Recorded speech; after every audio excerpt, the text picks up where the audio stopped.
What's up YouTube, Capital G here. Got something really interesting. I don't do this type of video very often, but the Raging Tempest set description has been released by Konami, and what's really cool about this set is Ritual Beasts are coming back, or at least we know that they're going to be getting some new cards, and I don't think that this is going to be a situation where they just get like one card. If they're talked about in the description, we could be seeing like 3 or more cards, so that is definitely cool. I know in the past I've talked a little bit bad about Ritual Beasts and how they can be repetitive and boring, but I still kind of like I still like their storyline. I still like all the artwork of the cards, and I do love the contact fusion mechanic. For those who don't know, fusion is my favorite type of extra deck monster. I like it more than Xyz. I like it more than Synchro. So this is coming out of Raging Tempest. This set is coming out the first week of October, which should translate into TCG. That should be what, January? It should come out essentially the same time that Breaker of Shadows came out this year, and so we're about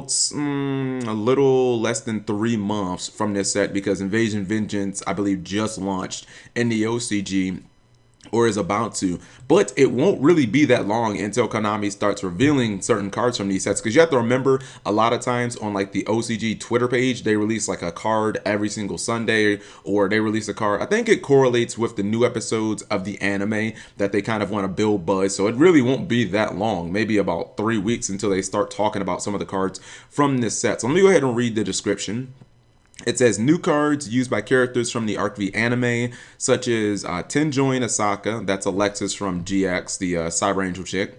Tenjo Kaito, I believe that's Kite from Zeal. He's the dude that plays like the Galaxy Eyes and the Cypher Monsters. He's from Zeal. I didn't watch that show, but yeah, I think he has the white suit, and he has the crazy green and like red hair. Everybody from Yu-Gi-Oh's hair is crazy. Yugo and Yuya's Performa Pals. Obviously, duh, they're gonna release more Performa Pals. Believe me, by the time that the Arc V anime and manga ends, there's probably gonna be like 80 Performa Pals. Performa Pals is they're way too much support, man. Way too much support. And then Yugo's getting some new cards. Now, see, I wonder if that means that they're going to be more Speedroids, or if it's just going to be like another extra deck card. Because I haven't seen any of the recent episodes of Arc V. So the last thing that I saw Yugo summon was like Crystal Wing, and obviously that card's already out. And then it says support from themes from past sets like Ritual Beast and Blackluster Soldier decks. This is really cool because I wasn't quite sure what they were doing with the BLS archetype. You guys know it came out in Docs. I believe it was the cover card. Yeah, I believe the BLS Ritual was the cover card of Dimension of Chaos.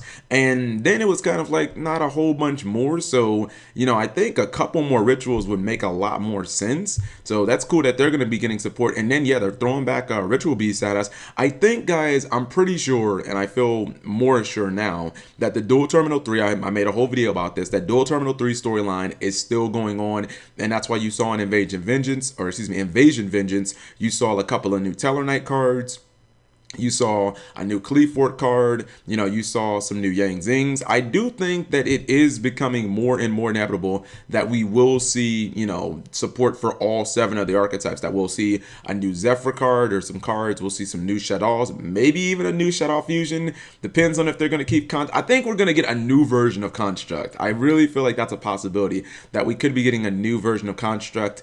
The only one that I'm unclear about is Necroz, because you could argue that Necroz is the only DT3 archetype that doesn't need more support. Like literally, let's just say hypothetically Necroz had all their support at 3 right now.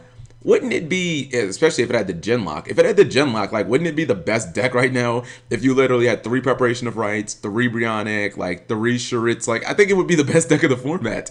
So Necroz is the only one where I'm not sure Konami wants to build new cards for the deck, because they could be thinking, oh man, if we make these cards too powerful, we'll have fucking Necroz dominating the game again. And don't get me wrong, even though people talk so bad about Necroz at the time, I think a lot of people actually did like Necroz, and I still think one of the best things that ever happened in this game was Necroz as a deck. I think it's cool that Rituals actually was like the best deck in the game for, you know, a couple of formats. That's definitely cool. So let me know what you guys think. I know a lot of people have been talking about, when I made that video about could we be seeing more Ritual Beast support, a lot of people were talking about an Ultimate Rampingu. So that might kind of be like the obvious one to come out, because there's, you know, there's an Ultimate Hawk, there's an Ultimate Apelio, there's an Ultimate Pink Dolphin Paddlefin. So it's like, why isn't there an Ultimate Rampingu? I think that would be cool.